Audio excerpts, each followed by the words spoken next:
Good evening, I'm Jeff Lyons. It is Friday night, May the 9th here. Time for the 14 First Alert Weather Show at 9 p.m. We have a great weekend on the way, and that all started out today with sunny skies. We have more of the same on the way tomorrow. It'll be dry and warmer this weekend as temperatures climb through the mid and then upper 70s on Sunday.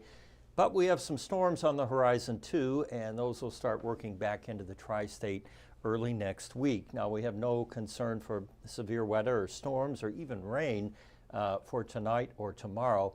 By Sunday, especially Sunday night, those storms will start to move back in from the south, affecting mainly western Kentucky first, but eventually the entire tri-state stands to see some rain moving in here by Sunday night and early Monday morning.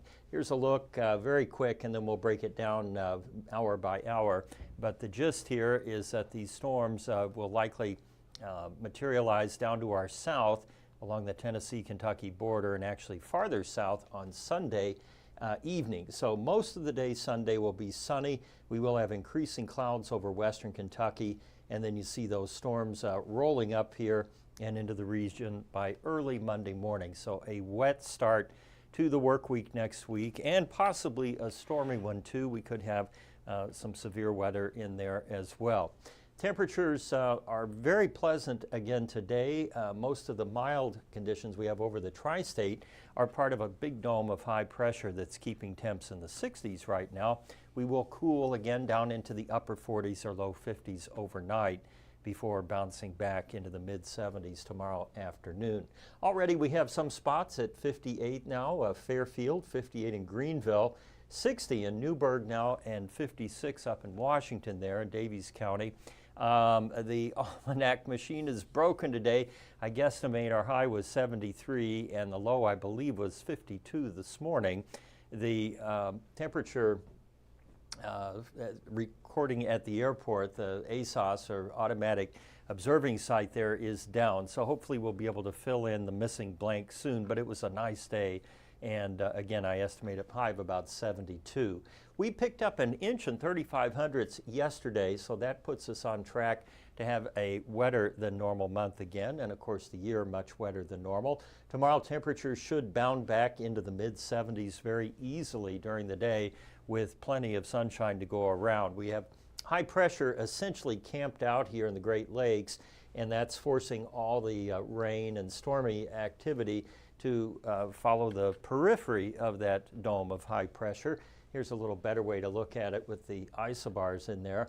And you see Saturday completely clear. And then Sunday, this is kind of interesting. We have a coastal storm coming up off the coast there. You'll see it. You can see the circulation pretty good. And then it just basically picks up Gulf moisture and sends it our way, almost in a banded rain, kind of like a hurricane. It's not a hurricane, by the way, but the tropical system where we would have bands of rain moving in. So that's something we'll have to keep an eye on. Sometimes banded precip brings a chance for spin-up tornadoes. So we will definitely be watching that early next week, or the potential for it.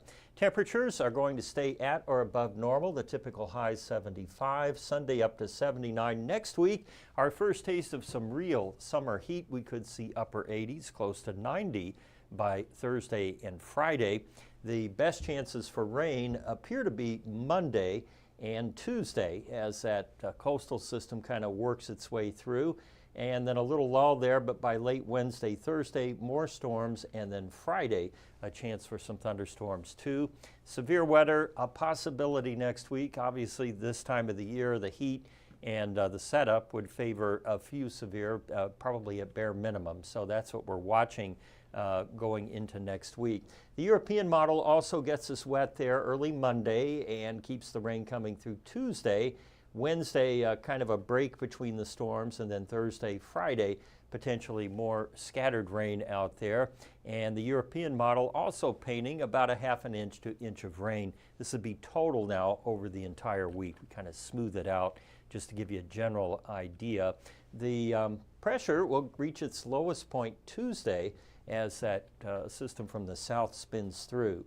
47 degrees tonight with clearing skies. Highs tomorrow should get into the mid-70s. It'll be very nice out there again.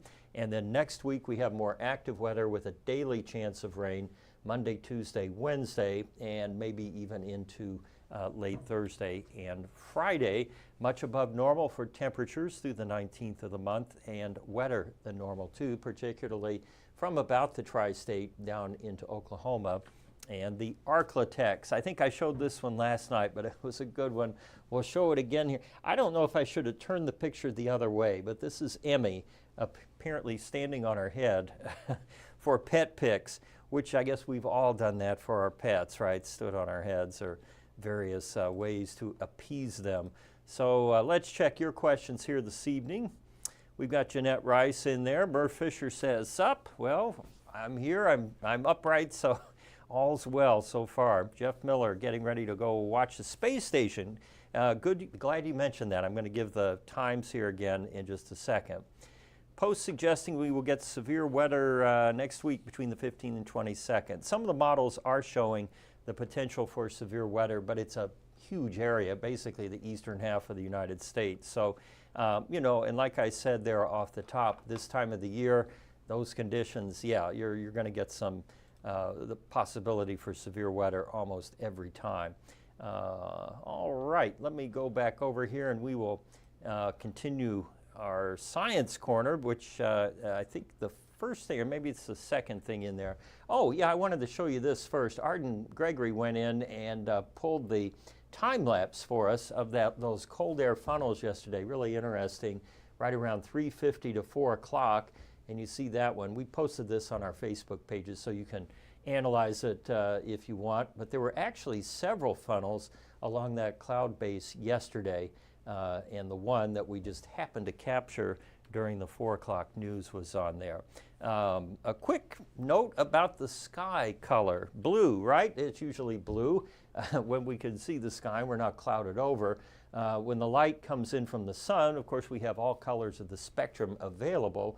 But about 18 miles up into the atmosphere, that light begins to scatter or bend around particles of molecules, basically, in the atmosphere. And they tend to scatter out the blue, which is why our sky looks blue on most days. And depending on the sun angle, the lower it gets, then we turn more to red or yellow. But we're talking high noon here. All other colors continue down to the surface, but they are not seen because the blue is scattered from the molecules more than everything else. So that's the thing that we tend to see. And speaking of sky, if you want to check out the space station here, it will fly over at 9:21. It'll be going west to east and at about, I think, 67 degrees, so nearly straight up. Now, when I walked in here a little while ago, we were kind of overcast, so you might have to scan the sky really thoroughly in order to see it. I know Jeff Miller out there in Saval has a clear sky and not much light pollution, so you would have a better chance of seeing it. Tonight's a double header. We get another flyover at 11 o'clock. That one only visible for 4 minutes, and it'll be lower on the horizon there, the southern horizon, as you look up. So this one coming at 9:21 should be the big one of the night and of the week too. And I hope you're able to see it. Don't forget Mom here on Mother's Day Sunday. We should have decent weather for that if you're doing picnics or outdoors or whatever it happens to be. And then next week, yeah, we're going to have to knuckle down and start working again, as we are expecting some storms and maybe some severe weather. Michael Fecka will have you covered over the weekend. In the meantime, get out there and get a good seat for the space station flyover. Stay safe. Have a great weekend. I'll see you next week here on The Stream Show and tonight on 14 News at 10.